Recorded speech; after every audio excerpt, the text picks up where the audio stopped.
भगिनींनो, मी तुम्हाला एक प्रश्न विचारतो. जर दोन महिलांनी एकाच दिवशी एकाच वेळी व्यवसायाची सुरुवात केली तर एक महिला यशस्वी होते आणि दुसरी महिला काही महिन्यात व्यवसाय बंद करते, असं का होतं? कारण यशस्वी झालेल्या महिलेने व्यवसाय सुरू करण्यापूर्वी नियोजन केलं होतं आणि दुसरीने फक्त व्यवसाय सुरू केला होता. लक्षात ठेवा, व्यवसाय अपयशी होण्याचं सर्वात मोठं कारण पैशाची कमतरता नसते, तर व्यवसायाची चुकीची मांडणी असते. आजच्या व्हिडिओमध्ये आपण जाणून घेणार आहोत. चला तर मग सुरू करूया. नमस्कार भगिनींनो, सदानंद लाईव्ह चॅनलवर आपले मनपूर्वक स्वागत. मागील भागामध्ये आपण महिलांनी उद्योग का केला पाहिजे याबद्दल माहिती घेतली.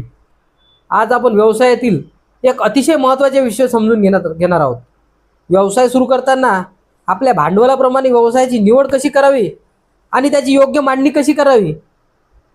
भगिनींनो, गाव असो शहर असो, उद्योगाची सुरुवात कुठूनही करा, पण सुरुवातीला योग्य नियोजन केले तर यश मिळण्याची शक्यता अनेक पटीने वाढते. अनेक भगिनी मला सांगतात, आमच्या गावात सुविधा नाही, आम्ही छोट्या गावात राहतो, शहरात असतो तर काहीतरी व्यवसाय करता आला असता. यशस्वी उद्योगासाठी सर्वात महत्त्वाची गोष्ट जागा नाही, तर विचार, नियोजन आणि कृती आहे. आज अनेक महिला गावात राहून मसाले, पापड, लोणची, शेतीपूरक उत्पादने, कपडे, ब्युटी प्रोडक्ट्स आणि ऑनलाईन व्यवसाय सुरू केलेले आहे. त्यातून त्यांना चांगले पैसे मिळत आहे. आणि गावातूनच तयार केलेला माल ग्राहकापर्यंत कसा पोहोचवायचा, विक्री कशी करायची याबद्दल आपण पुढील भागामध्ये सविस्तर पाहणार आहोत. त्यामुळे त्याची काळजी करू नका. सर्वप्रथम मनातून हा विचार काढून टाका, मी गावात राहते म्हणून माझ्याकडून उद्योग होणार नाही. उद्योग गावातही होतो आणि शहरातही होतो, फरक फक्त नियोजनाचा असतो. आता समजा तुम्हाला मसाला व्यवसाय सुरू करायचा आहे. काही भगिनी मला कमेंटमध्ये मसाला व्यवसायाबद्दल मार्गदर्शन करण्याची विनंती केली होती. चला तर मग तेच उदाहरण आपण पाहूया. कोणीतरी एखादा व्यवसाय करताना दिसला की आपणही तोच व्यवसाय सुरू करायचा. पण थांबा, सुरुवात करण्यापूर्वी स्वतःला एक प्रश्न विचारा, हा व्यवसाय मी नेमका कोणत्या पद्धतीने करणार आहे? कारण व्यवसाय एकच असतो, पण तो करण्याचे अनेक मार्ग असतात. मसाला व्यवसायाचे उदाहरण पाहू. पहिली पद्धत, स्वतः मसाले तयार करणे, पॅकिंग करणे आणि विक्री करणे. दुसरी पद्धत, मसाले घाऊक दरात घेणे, स्वतःच्या नावाची पॅकिंग करणे आणि विक्री करणे. तिसरी पद्धत, तयार केलेला माल खरेदी करून थेट विक्री करणे. आता विचार करा, तिन्ही व्यवसाय एकच आहेत का? नाही. काम करण्याची पद्धत वेगळी आहे, गुंतवणूक वेगळी, जोखीम वेगळी आणि नफ्याचे प्रमाणही वेगळे. म्हणून व्यवसाय सुरू करण्यापूर्वी याची योग्य मांडणी करणे आवश्यक असते. मी तुम्हाला एक अतिशय सोपा फॉर्म्युला सांगतो. कोणताही व्यवसाय निवडा आणि एका कागदावर 4 गोष्टी लिहा.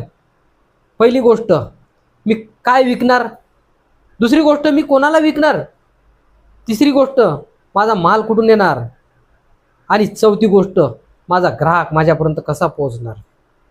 जर या 4ही प्रश्नाची स्पष्ट उत्तरे तुमच्याकडे असतील तर तुम्ही उद्योगाची पहिली पायरी यशस्वी पार केली. लक्षात ठेवा भगिनींनो, अनेक उद्योग भांडवलाच्या कमतरतेमुळे बंद पडत नाही, ते चुकीच्या निर्णयामुळे बंद पडतात. म्हणून स्वतःला वेळ द्या, माहिती घ्या, नियोजन करा आणि मगच उद्योग सुरू करा. आजचा छोटासा गृहपाठ, तुम्हाला जो व्यवसाय सुरू करायचा आहे त्याचे नाव एका वहीत लिहा आणि त्या व्यवसायाचे किमान 3 वेगवेगळे पर्याय शोधा. हे काम आज करा, कारण यशस्वी उद्योगाची सुरुवात मशीनपासून होत नाही, ती योग्य नियोजनापासून होते. पुढील भागामध्ये आपण पाहणार आहोत, कमी भांडवल असेल तर व्यवसायाची सुरुवात नेमकी कोणत्या पर्यायातून करावी. नवशिक्या महिलांनी, उद्योजकांनी सर्वात सुरक्षित आणि योग्य मार्ग कोणता हे सविस्तर जाणून घेऊया. व्यवसाय निवडण्यापासून ते यशस्वी उद्योजिका होईपर्यंत मार्गदर्शन मिळवण्यासाठी चॅनलला सबस्क्राईब नक्की करा आणि तुमचे विचार, प्रश्न व अनुभव कमेंटमध्ये नक्की कळवा. जय हिंद, जय महाराष्ट्र.